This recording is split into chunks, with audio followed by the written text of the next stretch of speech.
4:13 that we can do everything through the Lord God Almighty who gives us strength.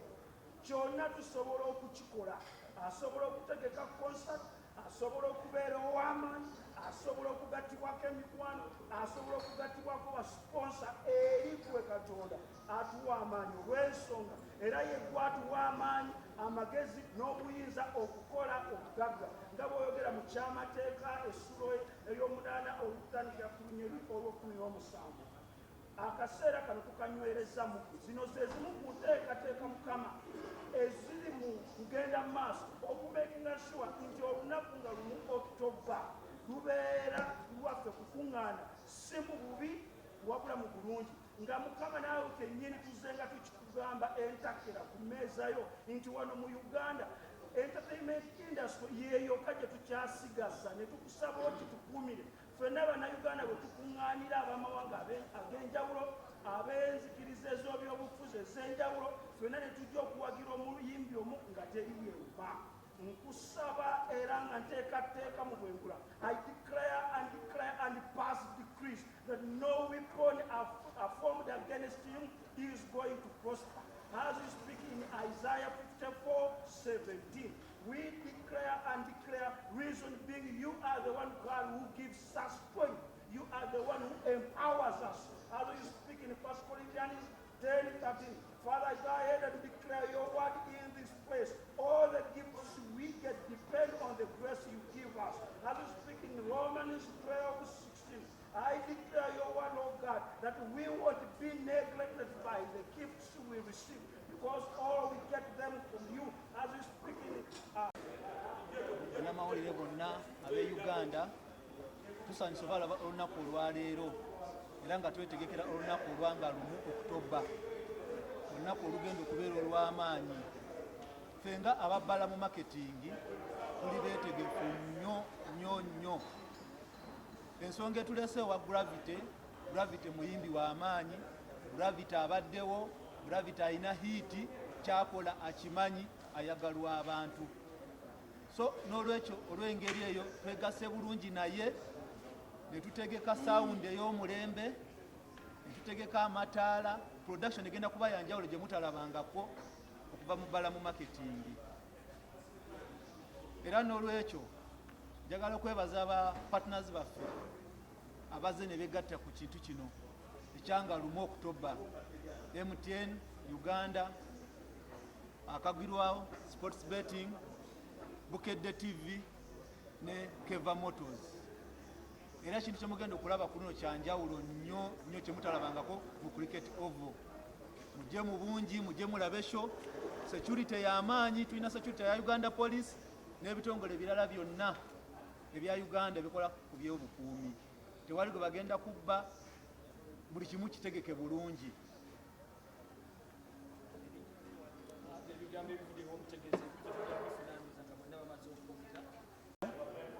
Okubabuuzaako nti mwasuze mutya, ate okwebaza bonna bapatanazi baffe abasobodde okujja okutwegattako tukole ekivvulu kino ekya Gravity. Gravity si kyekivvulu ekisoose, azze akola ebivvulu, ate ekyenjawulo ennyo ku nze nti ate ndina mukwano gwe, ate tuzze tukola ffenna.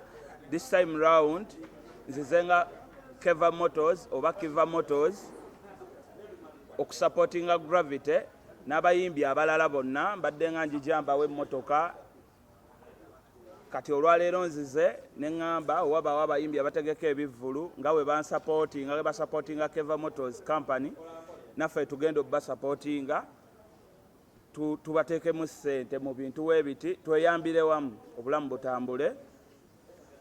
Nange ngenda sembayo nga neebaza bapatanazi baffe Kagwirawo, MTN, Balam Marketing Agents, Bukedde TV ne Keva Motors yennyini. Mwebale nnyo, mwebalire ddala. Kyemmanyi tugenda vaamu, tetusobola kwegatta ne tutavaawo na kintu kisinga bulungi. This concert egenda kuba success. Katonda n'omukisa gwa Katonda gutambuliddeko nga bw'ayagala. Amin. Kimanyi bulungi gye tuludde, kino ekintu twakivugamuko ku ntandikwa. Habula kati pressure zikulu. bannaye yeetala mu kisaawe ekyo naye mukama mulungi twamala atya nekikwatayo omulundi guno era akomyewo naffe tetutumidde mwana era tujja kukola n'okusingawo laavu tetukulabye ng'okula olina lo kubanga nzijukira ebiseera wagenda mu kisaawe ekyo abantu bagamba anakijuza naye nagamba nze sikivaako abantu abamu baali bakitya usanga bali mu ttuluba erya gravity omutujju naye genda maaso ne spirit eyo ey'obutatya ffe bwekijja saidi yaffe ogwaffe gwa kutumbula kukakasa nti ekintu kikwatayo ddala gravity twatandise dda tukozesa emikutu gyaffe mugatta bantu social media era nga tugabana ne bakuganda baffe abalala okuli bukedde olupapula okuli bukedde tv2 okuli Urban TV kati wojene waffe mu vision group kati ogwo omukusana gw'obufuna tubyongerayo eri baganda baffe oyinza okweraba ku Urban totya tuba twabekyanze dasaidi eyo papula twatandise dde okukola era nga tugamba nti tujja kukola n'okusinga ne Kampala Sun ojja kwerabayo naye nga bukedde brand yeba etutte omumuli tumanyi nti akasente si kangi nnyo naye ffe tumanyi nti tuteekamu tujja kugula tickets era tuzigabe kati gwena ali eyo omulabe waffe munaffe atusoma owaayo atuwuliriza atugamba amatu gabeera eno amaaso gasome bukedde ne ku mikutu gyaffe tuvaako eyo tugenda yita eyo gaba ku tickets ez'enjawulo tujja kukozesa programu zaffe naddala ez'okukyamuka ezo entertainment programs nga bakayisa nnyo eyo programu yaffe ebeerayo kawungeezi ku bukedde 1 atuyina full dose ebeerayo buli lwakutaano atuyina olimbaro tubeera nayo buli ssaawa 7 buli wolaba omuziki naffe tujja kwenyigawo tukakase nti tukutereeza ofune eno ku kitusobodde naffe okugula tugabane naawe atweyanza nnyo atweyanzege era tukakasa nti ogenda kukola show ennungi n'okusinga zo z'okola okulera wamu ne gravity emabegako tuvudde tujja nga tutegeeza abakasitoma baffe ne music industry nti tuli basanyufu nnyo okuddamu okubasapootinga era nga gravity yakitutte omwezi guno paka 1 October.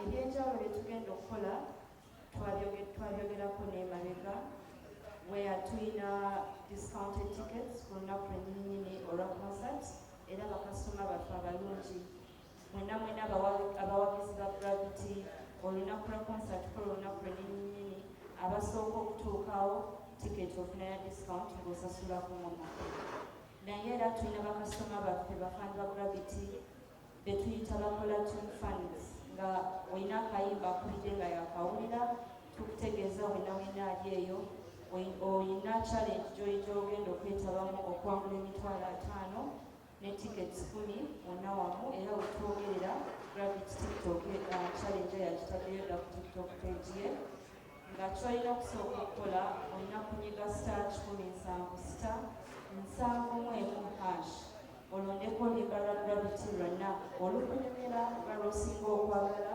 omala okuluteekamu olyoke weetabe mu challenge ya tiktok ng'ozinira oba ng'oyimbira ku luyimba lwayise ennyama damit